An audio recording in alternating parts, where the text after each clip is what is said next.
Shannon, welcome to the show. You've got a new book out, Metronomics, and doing all kinds of fun stuff. So why don't you introduce yourself to the audience and let's dive in. Yeah, so thanks for having me here, inviting me to the show. Metronomics did come out in June as a soft launch in a couple of formats, then in September as a hard launch. And it's been very, very well received. It's really all about, saving you time while growing a business, driving larger than expected growth. I don't know anyone who doesn't want that, and finding balance in your life and at work. I mean, who doesn't want that either? Who doesn't want all those three things? So it's really about a system that's grown up over the last 25 years. And I used it in both of my companies, and now I use it with hundreds of other companies. And we have over 85 coaches around the world who also use this system. Wow, that's a lot. So give us an outline of the system. I mean, what makes this system unique? Yeah, well, it's funny. If you've watched Ted Lasso, I guess it's a show on Apple Plus or whatever it is. It's had lots of great promo. But what I love about it is there's three things that every team needs to win. And Metronomics is that framework, is no different. It's just around the repeatable playbook. Every team needs a repeatable playbook. Every team needs an open playing field and scoreboard. So open meaning transparent, everyone can see each other playing the game together. And then the last thing, and it sounds self-serving because I am a coach, but I actually say it because I was coached. You need a coach. A coach saved me, probably got me to where I needed to go. And I can say that in my first company, it took me 10 years to have a great success and a good exit and what I wanted, what our team wanted. In my second company, it only took me 3 years.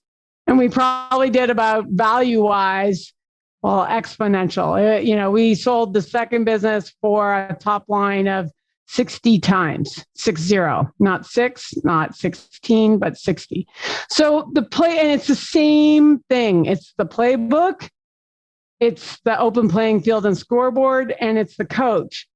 But the one thing, David, that is common amongst every team out there, there's one thing. I ask this question of people all the time, and everyone says enough cash. Everyone says commitment, all these things. And those are obviously important things. The one thing common is actual people who have the willingness and desire to evolve and grow together. That's it. That's the secret ingredient. That's all it is. If you have that and you apply those three other things, that's why I say name a winning team. Name a winning team. So, they all have it. I mean, you got to have the right people. I mean, you have to do your hiring right, which is a whole nother podcast. But it's the right team of people, right? Because I've seen you've probably played on a team. I've played on a team with, oh my gosh, like MVPs of MVPs. Everyone's like the greatest player. They are not willing to commit together to grow and evolve to win the game. They actually are all running around doing their own things. And soon as you get to the team, right, create the team. So that's, those are the four things. And anyone listening is probably going, yeah, so what, Shannon? But the biggest thing that we did differently, and it took a while to be able to write this down and to get it out of my head, is timing. Putting the timing of the steps that are required over 90-day chunks to actually be able, we need teams to be aware of where they are in the process, where they are in the team process, and where they are in the business process.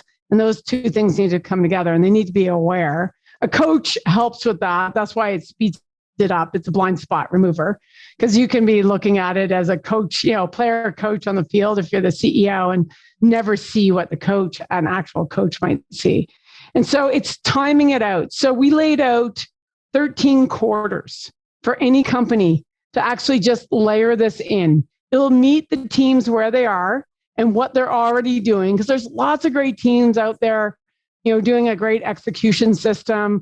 They might be working maybe on a team side, but it layers in all the pieces all together on an ongoing basis and sort of gives everyone the gauge on how to get there. It's why, we had such success using it, but also why it was easy to train coaches to learn how to do this as well, to be able to see the things they need to see within their clients.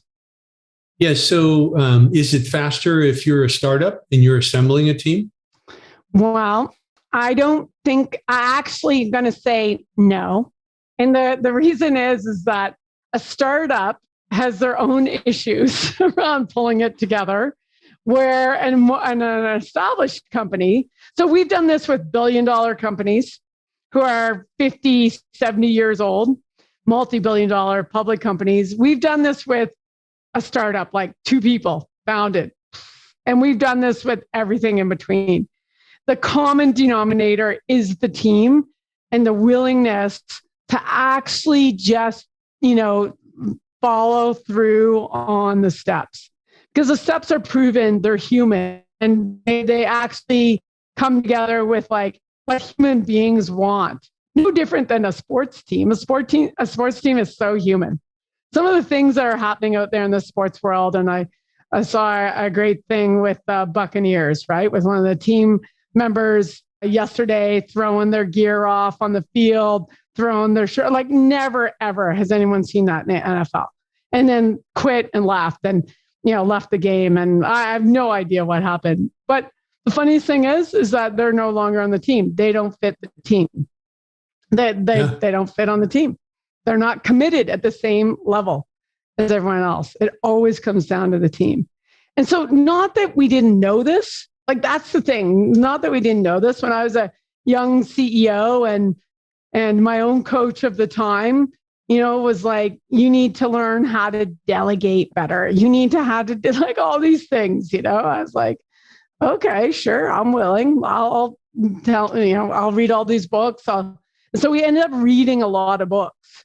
And so Metronomics is the output of reading, for a period of 24 months. I still read at a ridiculous level, but I read 4 books a week for 24 months. So I read a lot of books. I was looking for the silver bullet. I was actually looking for this system. I was just looking for someone who's been there and done it to say, look, just here are the things you need to line up. So break it down for us on this first step piece. You have 13 of these somebody's going to follow. Yeah. I mean, kind of what are the first 1 or 2 or 3 look like so we can really kind of grasp what you're talking about that's different here? Yeah. So the very first thing, and this will happen in every time your team comes together, and it's laid out in the book this way, is that there's 7 systems that exist in a business team. 7 systems. A lot of people might turn off right now and go, 7 systems, holy cow, I can't even keep together one of those. But we ended up drawing this out through all the learning that we did and drawing and putting together. My leadership team and I decided, okay, let's just commit and figure this out. We can't be the only ones. And so we actually built a graphic of a house. And at the base of the house, if you think of it, the foundation of the house is the cultural system. The cultural system includes your core purpose, right? The company core purpose, core values, and Jim Collins' big, hairy, audacious goal, 10 to 30-year goal. In so many companies, anyone listening, if you don't have a 10 to 30-year goal, and you're probably giggling, going, yeah, whatever, Shannon, you got to have one, right? It's your North Star. It's the way you make decisions and where you're going today, right? So you can see where you're going. You never get in a car without knowing where you're going. So it gives you that, I'm going to go there. What decisions do we need to make to get there? And we all want to go there. That's the other thing. So that's the basis of your cultural system. The 2 walls of the house. One wall is the cohesive system, and the other wall is the human system. It's a terrible name. We know that, but it's too late. It's been around for 25 years. So the cohesive system is all about, we know this, about getting a team to actually, trust each other, right? Have the healthy conflict, right? Team conflict, team accountability, team commitment, team to the results, team results. On the other wall, it's the human system. It's the clarity of expectations of what's expected of you every day, right? And how do you do that? How do you layer that all in? And how do you create a system so that you attract, coach, keep, and grow your best players, A players, as we said, right? We need A players, but they need both balance as a team, balance to play well by themselves, and the ability to do both. The very top of the house is there's one, the frame, the top little frame of the house are the leaders, right? The CEOs in the foundation, the very foundation, the leaders are at the very top, and they're going to sandwich this all together. The very top of the house is the team. And the team is what holds, the reputation of your organization in their hands. Anything the team is, owed into the marketplace, everything that goes on out there needs to come back in through the team, through the leaders, back into the house. So that gives us the frame. And if you think about it, those three systems are what most people think of the soft edge. Those are soft systems. Most leaders don't want anything to do with those systems. They're hard to measure, and they're hard to really actually get those alive day in and day out.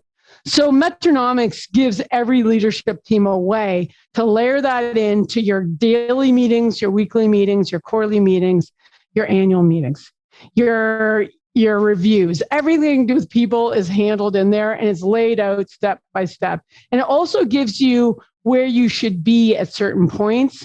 And we also have assessments in there so people can understand exactly where they are. Because when a team is storming and then forming, it's a hairy time. And a lot of people never get out of that stage. But if we can actually guide a team through that while we're building the business at the same time, and people are going, what? We're going to do that at the same time. We have to connect it. Inside the house, there's three systems. And they're all systems. Everybody loves these systems. They're the hard edge systems. They're the cash system, the execution system, and the strategy system, right? Three systems. And we have to most people don't think of strategy as a system, but the secret behind this is that those three systems attached to the outside of the house is attached to a thing called the 3-year highly achievable goal. It's actually, my second book is known for the 3 HAG. And it's not the big, hairy, audacious goal, because that's your 10-year. That's where you're going. It's your 3-year highly achievable goal. And it's how you actually tie strategy and execution together. And the reason why it goes right through the middle of the house and ties those systems together is because the 3 HAG connects the team, those 3 outside systems, with the hard edge systems on the inside. So it connects the team to the business.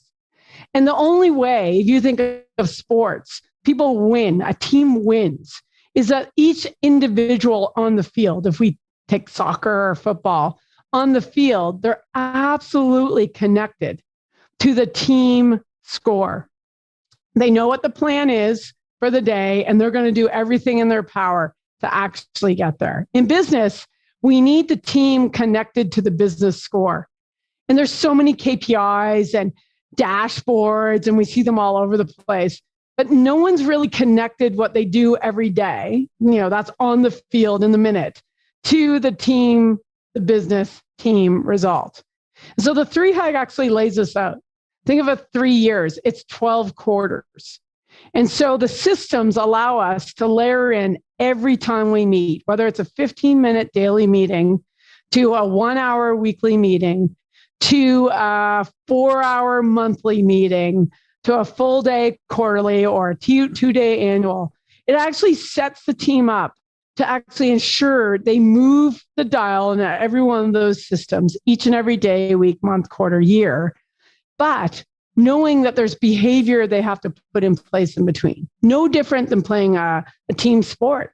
You build behaviors with your team on the field in practice. You do the same thing in business. So you can tell I come from a sport background. Yeah. So, that's interesting because it gives us perspective on your system. But I'm curious, when you talk about those 13 phases or whatever, you're going to go through, what's the first one look like? What are the key attributes there, and so on? The first one, the kickoff. There's 12 quarters, obviously, in 3 years. There's 13 quarters laid out here because the first one's a 2-day kickoff. Chapter 2 of the book is a 2-day kickoff, and it explains in immense detail how to do it. You can do it yourself. You can do it with a coach. I'm very prescriptive in it. I was prescriptive in my first book, The Metronome Effect. The second book, Three-Hag Way, the publishers were like, do you have to be this prescriptive? I said, yes, because people are going to open it up and go to that section. And so this is no different. This book is laid out step by step, how to prepare for that 2-day with your team, how to get ready. It actually will say exactly what to do in the meeting, and it's going to cover those 7 systems. That's why I went through them. Those systems will be covered. What you should do to kick it off. When we call it the kickoff, day 1 is all about strategy.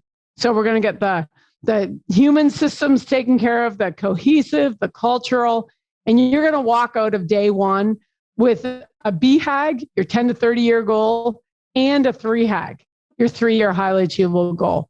It's a very efficient and effective system to work with a team. Most people can't imagine getting through that in a day, right? And one of the tricks to it is getting it out, right? So perfect will not get you progression. This is all about progression. And so we got it out. We put the line in the sand the first day, as good as we possibly can. And then day 2 is all about execution and cash. Execution and cash. And then, how are we going to make sure that we take everything we did in these 2 days? Because lots of people meet for a 2-day annual or a 2-day kickoff and then never go back to it, right? So the last part of that is, how do we keep it alive? How do we keep the behavior alive? Because at the end of the day, this is a behavioral system, right? You're going to get your best business out of it, your best strategy out of it, but who cares if you're not going to do something with it? So that's how you kick it off. It literally will take 2 days of time, 16 hours. That is it. You can break it up over 4 days of 4 hours. We see people do it. But we do, and we have done, and we do lots around the world, what we call a boot camp for the kickoff. Because most teams have never seen something like this. In order to get the alignment, that's the last piece of this. Alignment's easy to write down on paper. So you have your core purpose, your 10 to 30 year goal, your 3-year goal, your 1-year goal, your 90-day goals. Okay, those are all great, unless you can get the behavior that goes behind them to actually execute against what you laid out in your plan. And so those are the keys, right? So that's how we kick it off. And then we're going to leave that meeting with, here's what we need to do. Here's the homework. Because at the end of the day, you have 90 days to get your homework done. So help me understand, maybe give me an example of a company that was, 50, 100 employees, somewhere in there, not too big. And they've been around for 10, 15 or more years, maybe some growth, but nothing like really exciting. And then by adopting the platform, it totally ratcheted up their capabilities and what they were able to achieve. Yeah. So if I could use an example of a company I've been working with, I just rolled 5 years. I'll use a company I've been working with because I know that probably the best. And they were 70 years old when I started working with them, 70 years old. They had 3rd generation CEO. They were in around about 80 million. And probably around, there were 150 people, 180 people, right? So, I thought it was interesting. CEO reaches out to me, had read the book Three-Hag Way, reached out to me and said, hey, we're looking for a coach. I need to tell you, look, we're a 70-year-old business. We've been growing, but nothing to write home about, nothing like what you've experienced in your companies and whatnot. And I was like, oh, okay. Tell me more. And so we chatted some more, and I asked, some key questions. Where do you want to be in 10 years? Where do you want to be in 3 years? Where do you want to be in 1 year? Why do you want to coach, right? Why do you want to use this system? Well, they had lots of great answers. The biggest thing in that particular discussion that I'm looking for, one is commitment to where they want to go, and 2, commitment to evolve. So, there was checks, and, both of those checked off. As the story goes, so this company within they reached their 3HAG in 18 months twice. And their 3-hag was not small. They actually thought their 3-hag was ridiculous, right? So they're currently now, and so they started at 80 million. They're currently now looking at, $500 million as their top line. And, they're about 180. They'll be up to about 500 people. Now, yeah, if you think that's exciting top line and number of people, well, the thing that's most exciting is where they played in on their highly achievable goal, which is to be number one in their category. And it's a consumer category that's not easy to be number one in, but that's what they wrote down. And that's what's driven this whole thing forward. But it started with, I can tell you, we started in the first year working with them. The first thing, not that they hadn't been around for 70 years. They did. The first thing we did is we level set and got a strong execution system in place. And we overlaid this strategy, right, with the leadership team and with the next group of leaders. Year 2, we kept the execution system going. We then took that strategy they mapped out and validated it throughout the whole year. Okay, great. And in that year 2, they hit their first 3-hag, right? So they hit it 18 months early. So we had to re-up the 3-hag. Okay, so we were all into our strategy, we're all in our execution system. The team's on board. We're actually cascading it out through the organization. The one thing that actually would have got them there faster, which is pretty interesting, the one thing that would have got them there faster is, in order to drive this forward, you must have an A-player leadership team. There was a few members of the team that needed to be moved to other roles. The company had grown past them. It happens, right? When we're in a high growth situation, sometimes leaders can't grow as fast. And so we stalled for about a quarter or two, just getting that, family business. We're trying to get members to the right place, right? And to make sure, the leadership team members we're not losing that, but we're going to leverage that as we continue to grow. And as we rolled into the next year, the one thing, so we got that settled. The one thing that made all the difference to get this exponential growth out of this organization actually came from the CEO's willingness and desire to be, number one, vulnerable, transparent, and to, actually coach cascade out the whole system. So coach the leaders coach the next group of leaders, all the way out. Now, the whole thing, if you're listening and you go, well, that sounds complicated, right? That sounds complicated. But if you think of it this way, it's the first step is just to get an execution system working so you forget the process. It works. The second thing is get the strategy in a place where you have confidence. And I mean, you'll stand up in a room of 1,000 CEOs and say your strategy out loud. That's the confidence we're talking about. And the last thing is to actually grow your leaders and your team members into coaches. That's exactly what my teams went through. It's exactly what this team went through. And, it's never this direct straight line. I always wish it was, right? Well, so sure, how do you differentiate the leadership portion and the coach portion? So you're saying grow these leaders into coaches. So, I mean, they've still got to lead. What's the leadership portion? What's the coach portion? There is no difference. Okay. So the best leaders in the world, the best leaders in the world are coaches. Okay. But that's not where they were initially. You said you had to grow them into it. So what are the attributes that are different? Well, the biggest attribute that's different is their willingness to be vulnerable about where they need to, about themselves first to the team they work with, right? That's number one. What's the behavior evolution that I need to go on? And can you help me? Number two is, can they learn to ask, what do you recommend? Stop answering questions and start asking questions. Because an expert leader wants to be the expert. And not all expert leaders will be a coach leader. They won't, right? And there is a transition in around year 2 of this that we see some, and I just spoke to it, some of those expert leaders will remain experts in their area and they don't want to grow into a coach leader. I think that's fine. And others will say, oh, please give me that opportunity. That's amazing. right? That's amazing.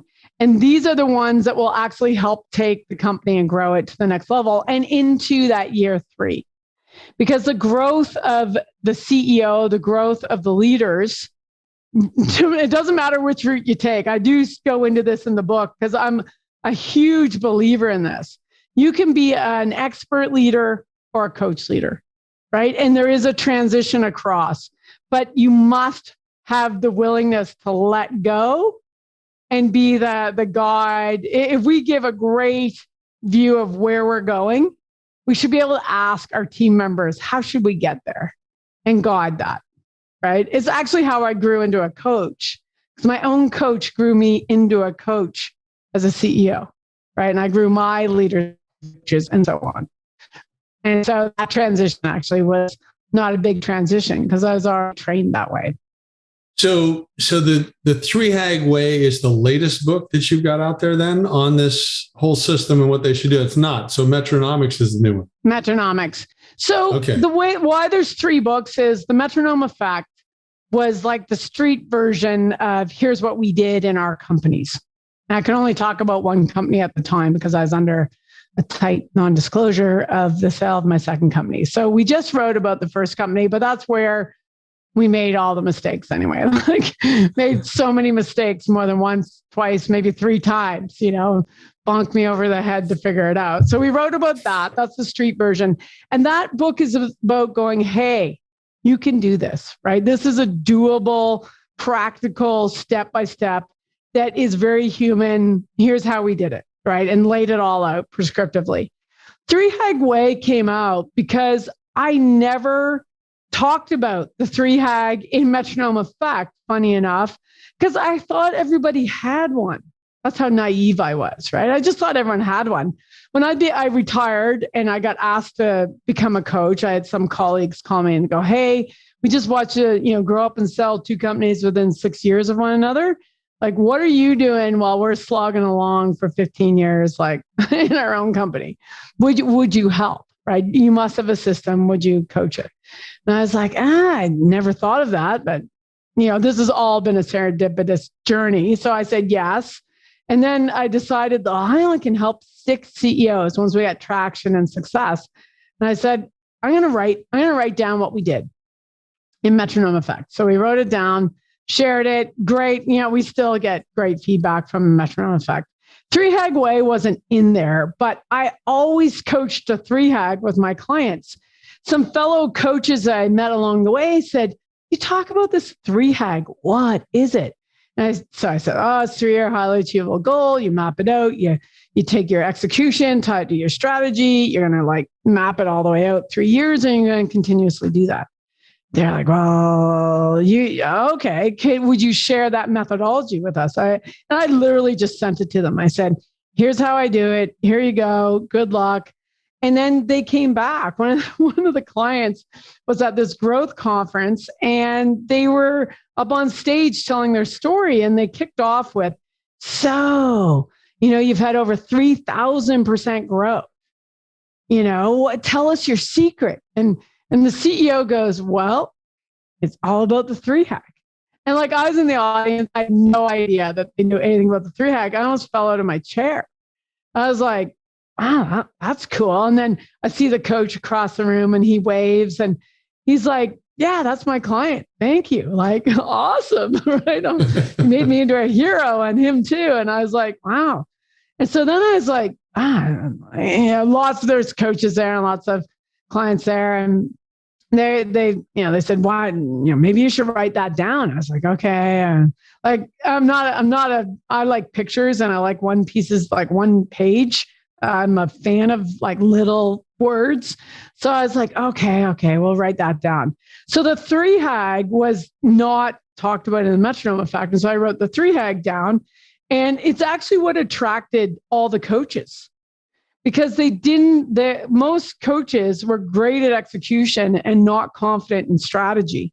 And they didn't have a system that lined up with the execution system that they could just layer on top. So they came through and said, we'd really like to be certified in that. And I said, you don't need to be certified. Just, it's all in the book. you're good. Good luck. Go ahead. And they're pretty persistent. So I said, yes. I said, okay, this will probably make me better too if I have to teach it to someone else. And maybe we'll learn a lot altogether. So I said yes to 40 coaches and trained 40 coaches in the fall of 2018. And then 40 more came, and and that we still have coaches coming. And we're selective with our coaches because we want them to really know execution in order to be 3HAG certified. And then out of that, why Metronomics exists is because the coaches who learned 3HAG way came to me after a year or so and said, "You're doing something else." I said, "No, I'm really not. Like, I wrote Metronome Factor or 3HAG way. I'm really not doing anything else." Like, well, of course, I said, "You're going to do all the team stuff, right? You're doing the team stuff." And they're like, they weren't that confident about it, right? They were going, "Well, I do a little bit of this, a little bit of that." So Metronomics is where you actually reveal the details of your secret sauce. Well, and every book is wide open. Like I tell everybody, everything. But you take it to the next level. Yeah, everything. Okay, so that's where we leave the hook with the audience. Yeah, I'm just telling you. I mean, so people need to check this out because you've got so much detail in there. You got so much step by step. There's no way that you could not read the book and without walking away with something. That is absolute truth. I know that from the feedback I've had. There is no, and I'll tell you a couple for the listeners. There's a couple strategies to read the book. Okay, so if you've listened in and you're curious enough, just start from the beginning and read to the end. Okay, so that's just one way to do it. Second way to do it is if you're wondering really like, wow, what do you get out of these 7 systems I just talked about and all the steps in between? Go to chapter 6. Chapter 6 is called Trust the System. Read chapter 6, go back to chapter 1, read the book. Seriously, I've had people do this. It's great. People do read chapter 6, go to chapter 1, and then are more than intrigued. Then the other way people read the book, because it's meaty. David, like you said, it's meaty. It's got everything in it, all connected. Probably, I think the publisher is like, "Really? You're going to put all this in?" I'm like, "I'm putting it in." There's nothing held back. There's an online resource, a reader portal, everything talked about in the book. It's free online. The only reason why I do this is I don't want anyone as desperate as I was to grow a company. I was desperate in my first company. I don't want anyone to be there. You don't need to. It's now written down. I call this my silver bullet that I wish I had. And the last way that you can read the book is you read the intro, chapter 1, and then only read the fable that's in chapter 2. At the beginning of chapter 2, 3, 4, 5, there's a fable. That should intrigue you enough. I know so many people, because they want to know the story. And they can find themselves in the story. I'm sure you can find yourself in the story, no matter what role you play in your organization. You'll find yourself there. I find myself there in many different roles early on in my first company. Fabulous. So those are the 3 strategies. Great. Well, then we need to pick up Metronomics. And then if they want to get a hold of you, where do they go to get a hold of you or learn more about your company? Yeah, metronomeunited.com. Metronomeunited.com. There's tons of case studies, resources, the reader portals for all 3 books are there. This is about helping. This is nothing. There's nothing even there, I don't think, to buy. It sounds ridiculous, but this is my afterlife. This is my retirement. So it's super fun. Cool. Well, thank you so much, Shannon, for being on the show. There's been a great discussion. It sounds like a lot of detail in there. I dove in a little bit before the show, but now I got to go back and dive in deeper because I'm sure there's more for me there. So thank you so much. Yeah, you're welcome. Thank you.